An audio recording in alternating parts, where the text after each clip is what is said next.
നമസ്കാരം. BJP സംസ്ഥാന അധ്യക്ഷ സ്ഥാനത്ത് ഇനി വികസനത്തിന്റെ മുഖം.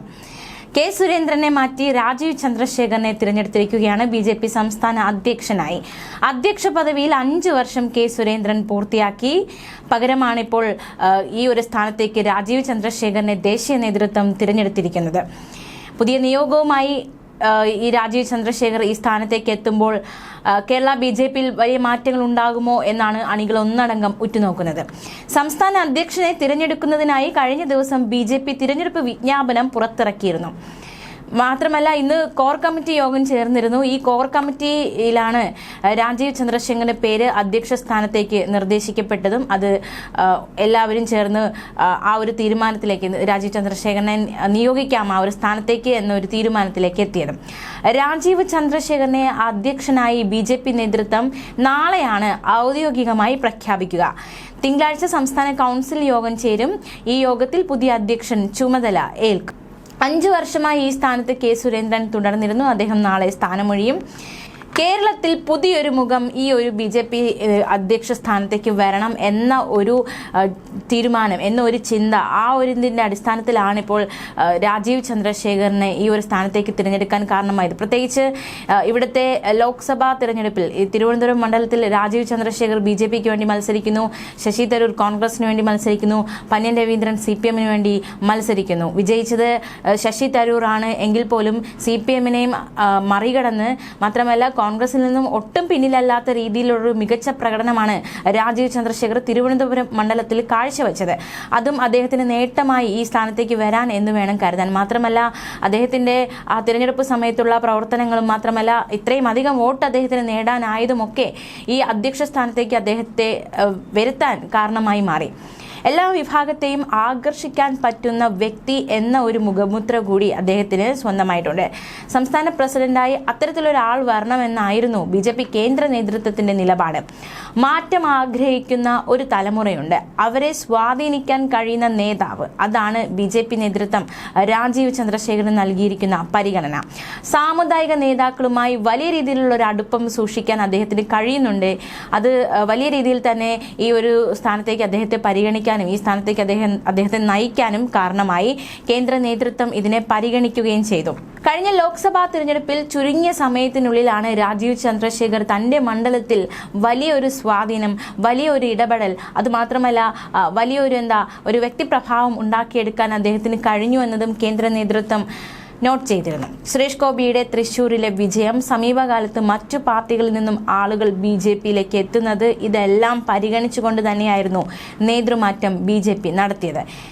അതുകൊണ്ട് തന്നെ കേരളത്തിൽ ഒരു നേതൃമാറ്റം അനിവാര്യമാണ് എന്ന ചിന്തയിലായിരുന്നു കേന്ദ്ര നേതൃത്വമായിരുന്നത്. എന്തായാലും കെ സുരേന്ദ്രനെ ആ സ്ഥാനത്ത് നിന്ന് മാറ്റും എന്നതടക്കമുള്ള കിംവദന്തികളൊക്കെ ഒരു കാലത്ത് ശക്തമായിരുന്നു. ഇപ്പോൾ അദ്ദേഹം 5 വർഷം പൂർത്തിയായപ്പോൾ ആ സ്ഥാനത്തേക്ക് മറ്റൊരു വ്യക്തി വന്നിരിക്കുകയാണ്. അധ്യക്ഷ പദവി ഏറ്റെടുക്കണമെന്നാവശ്യപ്പെട്ട് നേരത്തെ കേന്ദ്ര ആഭ്യന്തരമന്ത്രി അമിത്ഷായും രാജീവ് ചന്ദ്രശേഖറും കൂടിക്കാഴ്ച നടത്തിയിരുന്നു. ആ കൂടിക്കാഴ്ചയിൽ അധ്യക്ഷ പദവി ഏറ്റെടുക്കണം എന്നൊരു ആവശ്യമാണ് ഉയർന്നത് എന്നതടക്കമുള്ള വിവരങ്ങളൊക്കെ നേരത്തെ പുറത്തു വന്നതാണ്. പക്ഷേ അധ്യക്ഷ പദവി ഏറ്റെടുക്കാൻ രാജീവ് ചന്ദ്രശേഖർ അന്ന് തയ്യാറായില്ല എന്നതടക്കമുള്ള റിപ്പോർട്ടുകളൊക്കെ നേരത്തെ പുറത്തു വന്നതാണ്. എന്തായാലും ഇന്ന് ആ സ്ഥാനത്തേക്ക് അദ്ദേഹം എത്തുമ്പോൾ ആ ഒരു ചർച്ച, ആ ഒരു കൂടിക്കാഴ്ചയൊക്കെ ഫലപ്രദമായോ അല്ലെങ്കിൽ അതും ഒരു കാരണമായോ എന്ന ചിന്തയും ഉയരുന്നുണ്ട്. വലിയ രീതിയിലുള്ള പ്രതിസന്ധിയായിരുന്നു കേരളത്തിലെ BJP ഒരു ഘട്ടത്തിൽ നേരിട്ടത്. അതായത് ഉൾപോര് ശക്തമായിരുന്നു. ശോഭാ സുരേന്ദ്രനും കെ സുരേന്ദ്രനും ചേരിതിരിഞ്ഞു നിന്ന് തമ്മിൽ തല്ലുന്ന കാഴ്ച അണികളടക്കം കണ്ടതാണ്. കേരളത്തിലെ BJPയിലെ ഗ്രൂപ്പിസം, താഴെത്തട്ടിലെ നേതാക്കളുമായി അടുപ്പമില്ലാത്തത്, ഇതൊക്കെ ചൂണ്ടിക്കാണിച്ചായിരുന്നു രാജീവ് ചന്ദ്രശേഖർ അധ്യക്ഷ സ്ഥാനം ഏറ്റെടുക്കാൻ വിമുഖത അന്ന് അറിയിച്ചിരുന്നത് എന്നാണ് റിപ്പോർട്ടുകൾ സൂചിപ്പിച്ചിരുന്നത്. എന്തായാലും ഇപ്പോൾ അദ്ദേഹം ആ സ്ഥാനം തിരഞ്ഞെടുത്തിരിക്കുന്നു, അല്ലെങ്കിൽ ആ സ്ഥാനത്തേക്ക് അദ്ദേഹത്തെ നിർദ്ദേശിച്ചപ്പോൾ ആ സ്ഥാനം ഏറ്റെടുക്കാൻ അദ്ദേഹം തയ്യാറായിരിക്കുന്നു എന്നതും ഏറെ നിർണായകമായി മാറി. ഉച്ചയ്ക്ക് 2 മണിക്ക് രാജീവ് ചന്ദ്രശേഖർ നാമനിർദ്ദേശ പത്രിക സമർപ്പിക്കും. രാവിലെ ചേർന്ന BJP കോർ കമ്മിറ്റി യോഗത്തിൽ എന്തായാലും ഇക്കാര്യത്തിൽ ഒരു ഔദ്യോഗിക സ്ഥിരീകരണം ഉണ്ടായിട്ടുണ്ട്. നാളെ രാവിലെ ഉദയ് പാലസ് കൺവെൻഷൻ സെന്ററിലാണ് BJP സംസ്ഥാന കൗൺസിൽ യോഗം ചേരുന്നത്. അവിടെ വെച്ച് അദ്ദേഹത്തെ പുതിയ അധ്യക്ഷനായി തിരഞ്ഞെടുക്കുകയും ചെയ്യും. 3 തവണ കർണാടകയിൽ നിന്ന് രാജ്യസഭാംഗമായിട്ടുള്ള വ്യക്തിയാണ് രാജീവ് ചന്ദ്രശേഖർ. 2ാം മോദി സർക്കാരിൽ IT, സ്കിൽ, ഇലക്ട്രോണിക്സ് മന്ത്രാലയത്തിൽ സഹമന്ത്രിയായും അദ്ദേഹം പ്രവർത്തിച്ചിട്ടുണ്ട്. അതുകൊണ്ട് തന്നെ തീർച്ചയായിട്ടും ഈ മേഖലകളിലൊക്കെ വലിയൊരു രീതിയിലുള്ള ഒരു മാറ്റം അല്ലെങ്കിൽ നേട്ടം ഒക്കെ എല്ലാവരും പ്രതീക്ഷിക്കുന്നുമുണ്ട്. പ്രത്യേകിച്ച് ഈ ലോക്സഭാ മണ്ഡലത്തിൽ തിരഞ്ഞെടുപ്പ് BJP സ്ഥാനാർത്ഥിയായി അദ്ദേഹം വന്നപ്പോൾ പല യുവാക്കളും യൗവനക്കാർ പലരും ഈ ഒരു ആള് വരട്ടെ, ഈ ആള് ജയിക്കട്ടെ, കേന്ദ്രത്തിൽ ചെന്ന് നമുക്ക് വേണ്ടി, അതായത് IT മേഖലയിലേക്ക് എന്തെങ്കിലുമൊക്കെ ചെയ്യാൻ അല്ലെങ്കിൽ എന്തെങ്കിലുമൊക്കെ മാറ്റങ്ങളും മറ്റ് പരിഷ്കാരങ്ങൾക്കുമൊക്കെ വരുത്താൻ അദ്ദേഹത്തിനാകുമല്ലോ എന്ന പ്രതീക്ഷയൊക്കെ യുവാക്കൾ പങ്കുവയ്ക്കുന്ന കാഴ്ചയെ നമ്മൾ കണ്ടതാണ്. 2 പതിറ്റാണ്ടായി BJPയുടെ ഭാഗമായി പ്രവർത്തിക്കുന്ന രാജീവ് ചന്ദ്രശേഖർ കഴിഞ്ഞ ലോക്സഭാ തെരഞ്ഞെടുപ്പിൽ തിരുവനന്തപുരത്ത് സ്ഥാനാർത്ഥിയായി നിസാര വോട്ടുകൾക്കാണ് ശശി തരൂരിനോട് പരാജയപ്പെട്ടത്. എന്തായാലും അതും അദ്ദേഹത്തിന് വലിയൊരു നേട്ടമായി ഈ ഒരു സ്ഥാനത്തേക്ക് അദ്ദേഹത്തെ നയിച്ചു എന്നതാണ് ഏറ്റവും ശ്രദ്ധേയം. തദ്ദേശ തിരഞ്ഞെടുപ്പിന് പിന്നാലെ നിയമസഭാ തിരഞ്ഞെടുപ്പും അടുത്തു വരികയാണ്. ഈ ഒരു സാഹചര്യത്തിൽ K. സുരേന്ദ്രൻ തന്നെ സംസ്ഥാനത്ത് BJPയെ നയിക്കും എന്ന റിപ്പോർട്ടുകളൊക്കെ ഉണ്ടായിരുന്നു. പക്ഷെ അതെല്ലാം തള്ളിക്കൊണ്ടാണ് ഇപ്പോൾ കേന്ദ്ര നേതൃത്വം രാജീവ് ചന്ദ്രശേഖറിലേക്ക് എത്തിയിരിക്കുന്നത്. 2ാം നരേന്ദ്രമോദി സർക്കാരിൽ കേന്ദ്ര സഹമന്ത്രിയായി പ്രവർത്തിച്ച രാജീവ് ചന്ദ്രശേഖർ കർണാടകയിൽ നിന്ന് 3 തവണയാണ് രാജ്യസഭയിലെത്തിയത്. ദേശീയ രാഷ്ട്രീയത്തിലെ പ്രവർത്തന മികവ്, കേന്ദ്ര നേതൃത്വവും നേതാക്കളുമായുള്ള അടുത്ത ബന്ധം, ഇതടക്കം അദ്ദേഹത്തിന് വൻ നേട്ടമായി ഇപ്പോൾ മാറിയിരിക്കുകയാണ്. മാത്രമല്ല ഈ ഇടയ്ക്ക് അദ്ദേഹം ചെറിയൊരു വിമുഖത, അതായത് അണികൾ ഈ BJP നേതാക്കൾക്കിടയിൽ തന്നെ വലിയൊരു ആശയക്കുഴപ്പം ഉണ്ടാക്കിയിരുന്നു. അതായത് ലോക്സഭാ തെരഞ്ഞെടുപ്പിന് പിന്നാലെ അദ്ദേഹം ഇനി താൻ ഒന്നിലേക്കുമില്ല, അല്ലെങ്കിൽ താൻ പാർട്ടി വിട്ടു പോകുന്നു എന്ന സൂചന നൽകുന്ന തരത്തിൽ ചില സോഷ്യൽ മീഡിയ പോസ്റ്റൊക്കെ പങ്കുവച്ചിരുന്നു. വലിയ രീതിയിലുള്ള ആശങ്കയായിരുന്നു അത് BJPക്കിടയിൽ തീർത്തത്. പിന്നീട് അദ്ദേഹവുമായി സംസാരിക്കുന്നു, അദ്ദേഹം ഉദ്ദേശിച്ചത് അങ്ങനെയല്ല, വളച്ചൊടിക്കപ്പെട്ടു എന്നതടക്കമുള്ള വിശദീകരണങ്ങൾ വരുന്നു. ഇതൊക്കെ രാഷ്ട്രീയ കേരളം കണ്ട കാഴ്ചയാണ്. എന്തായാലും ഇപ്പോൾ ഈ ഒരു വ്യക്തിക്ക് അർഹിക്കുന്ന ഒരു സ്ഥാനം കിട്ടിയിരിക്കുന്നു എന്ന് വേണം അനുമാനിക്കാൻ. എന്തായാലും ഈ BJP സംസ്ഥാന അധ്യക്ഷ സ്ഥാനത്ത് K. സുരേന്ദ്രൻ കഴിഞ്ഞ 5 വർഷം തുടർന്നിരുന്നു. ഇപ്പോൾ ആ സ്ഥാനത്തേക്ക് രാജീവ് ചന്ദ്രശേഖർ എത്തിയിരിക്കുകയാണ്. തീർച്ചയായിട്ടും വലിയ മാറ്റങ്ങൾ സംഭവിക്കുമോ?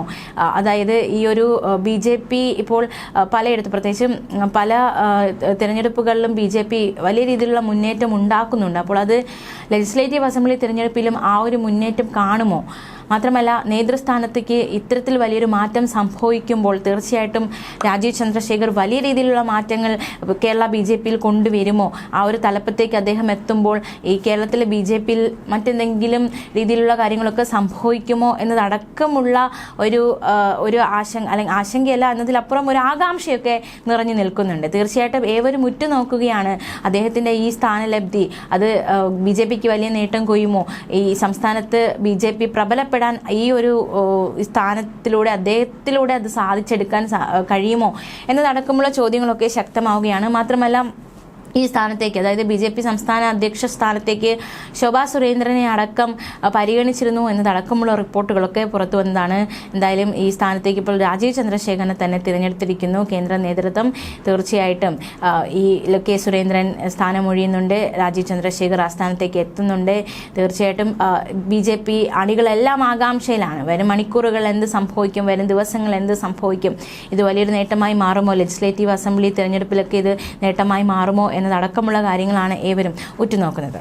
2 പതിറ്റാണ്ട് നീണ്ടു നിൽക്കുന്ന ഒരു രാഷ്ട്രീയ അനുഭവം അദ്ദേഹത്തിനുണ്ട് എന്നതാണ് ഏറ്റവും ശ്രദ്ധേയം. മാത്രമല്ല അദ്ദേഹത്തിൻ്റെ ഈ അനുഭവമൊക്കെ, ഈ 2 പതിറ്റാണ്ട് നീണ്ടു നിൽക്കുന്ന അനുഭവ സമ്പത്തൊക്കെ അത് കേരളത്തിൽ ഗുണം ചെയ്യുമോ എന്ന് വരും ദിവസങ്ങളിൽ മാത്രമേ നമുക്ക് അറിയുവാൻ സാധിക്കുകയുള്ളൂ.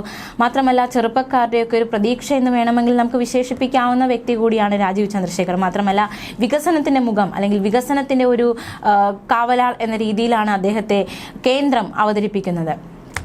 ഇവിടെ ഒരു പുരോഗതിയുടെ രാഷ്ട്രീയം വരണം, അതിനു വേണ്ടിയിട്ടാണ് താൻ പ്രവർത്തിക്കുന്നതെന്ന് ഒരിക്കൽ രാജീവ് ചന്ദ്രശേഖർ പറഞ്ഞിട്ടുണ്ട്. തീർച്ചയായിട്ടും പുരോഗതിക്ക് വേണ്ടി അല്ലെങ്കിൽ വികസനത്തിന് വേണ്ടി പ്രവർത്തിക്കുന്ന ഒരു നേതാവ് എന്ന നിലയിൽ അദ്ദേഹത്തിന്റെ പ്രവർത്തന രീതികൾ എങ്ങനെയായിരിക്കുമെന്നും അണികൾ ആകാംക്ഷയോടെയാണ് ഉറ്റുനോക്കുന്നത്. പുരോഗതിയുടെ രാഷ്ട്രീയം എന്ന വാക്കുകൾ യാഥാർത്ഥ്യത്തിലാക്കാൻ അല്ലെങ്കിൽ അത് പ്രാവർത്തികമാക്കാൻ അദ്ദേഹത്തിന് സാധിക്കുമോ എന്നും ഏവരും ആകാംക്ഷയോടെ ഉറ്റുനോക്കുകയാണ്. പുതിയ ഈ ഒരു സ്ഥാനം അല്ലെങ്കിൽ പുതിയ ഈ ഒരു ചുമതല അദ്ദേഹത്തെ സംബന്ധിച്ച് അത് തീർച്ചയായിട്ടും വളരെ വിലപ്പെട്ട ഒന്ന് തന്നെയാണ്. തീർച്ചയായിട്ടും K. സുരേന്ദ്രൻ നയിച്ചുകൊണ്ടിരുന്ന അല്ലെങ്കിൽ K. സുരേന്ദ്രൻ പ്രവർത്തിച്ചുകൊണ്ടിരുന്ന ആ സ്ഥാനത്തേക്ക് അദ്ദേഹം എത്തുമ്പോൾ തീർച്ചയായിട്ടും അദ്ദേഹത്തിന് ആ സ്ഥാനം എന്നതിലുപരി, ആ സ്ഥാനത്തിന് നിർവഹിക്കേണ്ടുന്ന ചില ചുമതലകൾ എന്നതിലുപരി മറ്റു ചില വെല്ലുവിളികൾ കൂടി മുന്നിലുണ്ട് എന്ന കാര്യത്തിലും സംശയമില്ല. ആ വെല്ലുവിളികളെയൊക്കെ അതിജീവിക്കാൻ അദ്ദേഹത്തിന് സാധിക്കുമോ? അതൊക്കെ ഏത് രീതിയിലായിരിക്കും അദ്ദേഹം മുന്നോട്ട് വരിക? ആ ഒരു സ്ഥാനത്തെ എങ്ങനെയാണ് അദ്ദേഹം അലങ്കരിക്കുക എന്നതും ഏവരും ഉറ്റുനോക്കുന്നുണ്ട്. പുതിയ കാലത്തിന്റെ രാഷ്ട്രീയ നേതാവിനു പിന്നിൽ പുത്തൻ വോട്ടർമാർ അണിനിരന്നതും അദ്ദേഹത്തിന് അനുകൂല ഘടകമായി മാറിയിരിക്കുകയാണ്. ഉറ്റുനോക്കാം പുതിയ BJP സംസ്ഥാന അധ്യക്ഷന്റെ പ്രവർത്തന രീതികൾ എങ്ങനെയൊക്കെയാണ് എന്ന്. ന്യൂസ് ഡെസ്ക് മലയാളി വാർത്ത.